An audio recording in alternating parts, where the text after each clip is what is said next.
Yang terakhir kita ke innovation cities. Oke, innovation cities ini konsepnya seperti ini.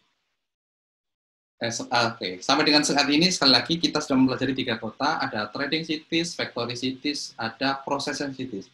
Yang keempat ini adalah jenis kota innovation cities. Konsepnya seperti ini.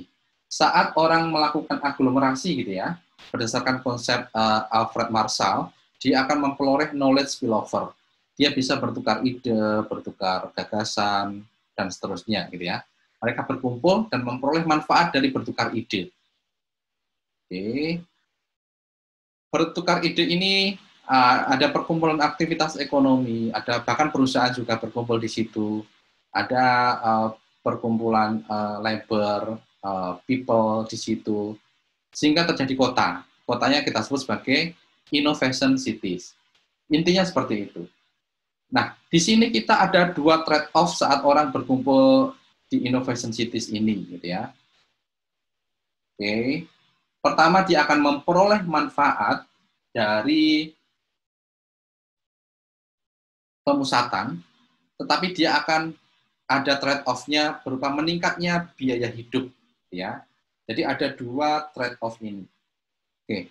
Jadi saat orang berkumpul, gitu ya, di dalam sebuah kota, kemudian mereka saling bertukar ide, oke, mereka akan memperoleh manfaat. Kita ada 2 grafis. Garis horizontalnya adalah jumlah orang yang berkumpul tadi ya, number of worker tadi yang berkumpul di kota. Yang garis vertikalnya bisa biaya atau manfaat gitu ya.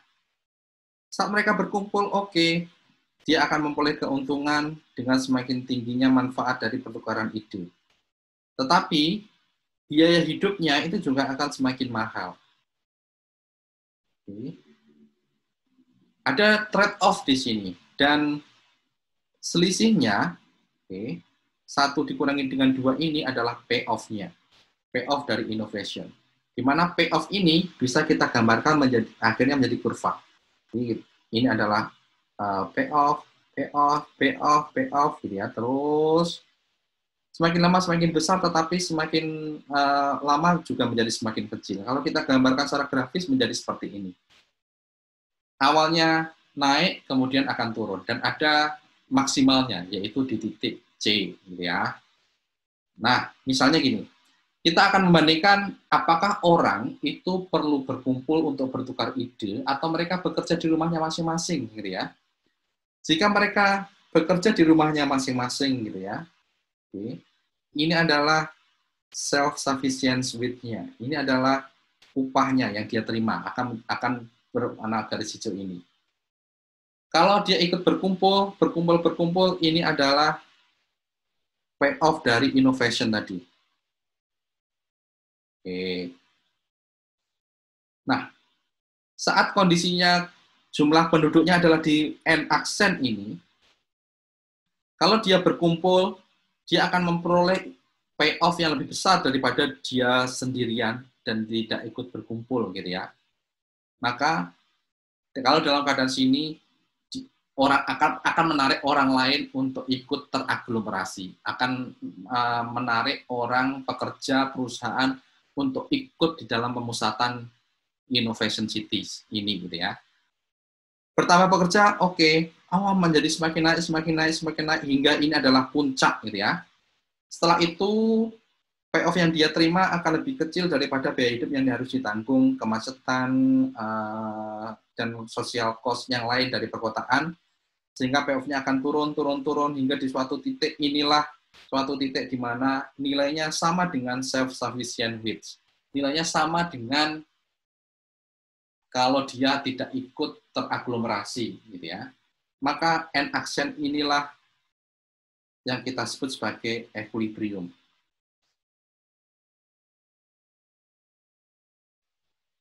Jadi ini adalah keadaan equilibriumnya. Jumlah penduduk di innovation cities akan sebesar N bintang ini. Ya.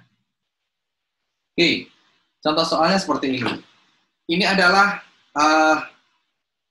suatu keadaan kalau self-sufficient wage itu 4. Jadi suatu wilayah kalau dia tidak ikut aglomerasi di rumah, payoff-nya dia, wage-nya dia itu akan $4.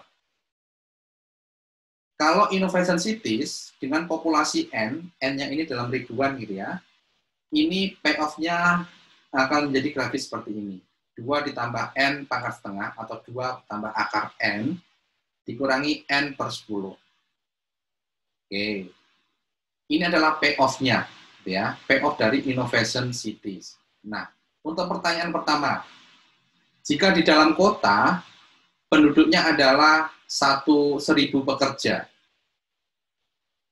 jadi penduduk di dalam kota itu hanya 1.000 pekerja, apakah pekerja lain akan ikut teraglomerasi? Apakah dia akan ikut klaster? Apakah dia akan ikut memusat atau tidak? Kalau jumlah pekerja saat ini adalah $1.000 gitu ya. N-nya berarti 1. Keadaannya adalah jumlah penduduk di kota itu satunya 1.000 gitu ya.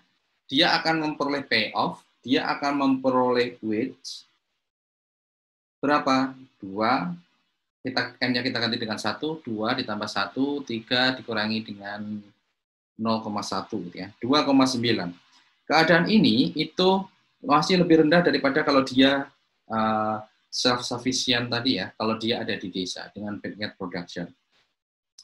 Jadi ini dia tidak akan pindah. Sekarang yang B, kalau misalnya saat ini keadaan di kota, jumlah worker-nya adalah 9.000, apakah seseorang akan pindah?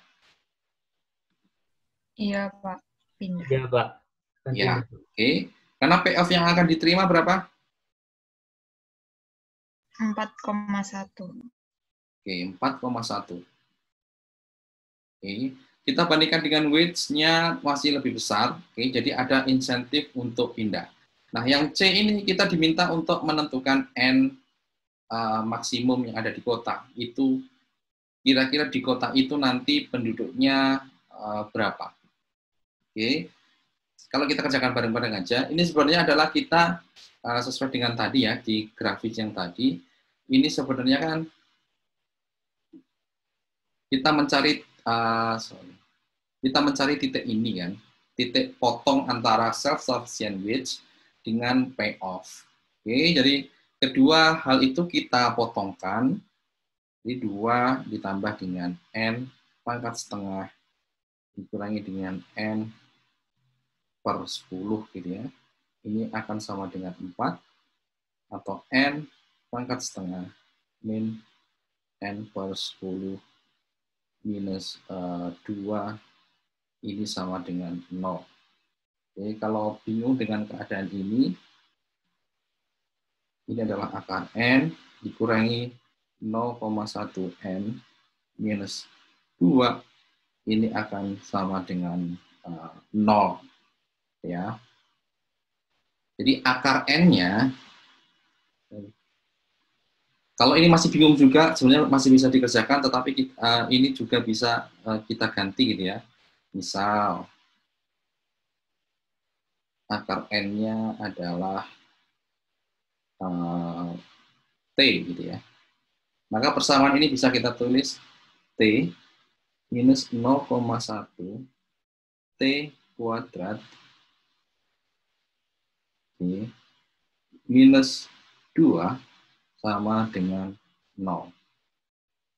Jadi kita akan mencari persamaan T ini, karena ini kayaknya susah untuk difaktorkan, maka kita menggunakan rumus ABC, di mana T1 atau 2 ini sama dengan minus B plus minus akar B kuadrat min 4AC dibagi dengan 2A.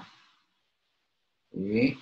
Minus B-nya berapa? Minus B-nya adalah minus 1, plus minus akar B kuadrat itu adalah 1, dikurangi 4, A-nya adalah, kita geser ke sini ya. Kita ulangi, T1 atau 2-nya adalah minus B, berarti minus 1, plus minus akar B kuadrat, B kuadrat adalah 1 kuadrat, minus 4, dikalikan dengan A-nya adalah minus 0,1, C-nya adalah minus 2. Per 2A Nah, yang tadi adalah minus 0,1. Oke, berarti minus 1 plus minus 1 dikurangi 0,2, 0,8 ya. 1 dikurangi 0,8, 0,2 per 2 min 0,2 gitu ya. Jadi T1-nya minus 1 ditambah akar 0,2 bagi 2,7639.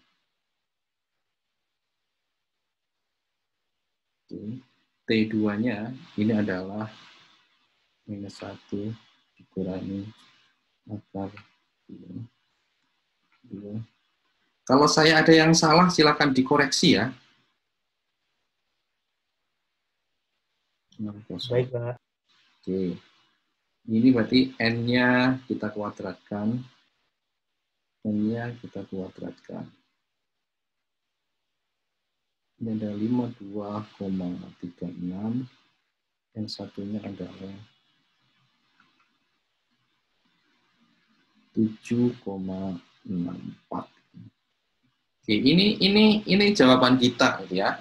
Jadi dalam keadaan seimbang, total penduduk yang maksimum yang ada di daerah itu adalah 52.360 gitu ya, karena N-nya dalam ribuan tadi, 52,36 ribu. Oke, seperti itu ya.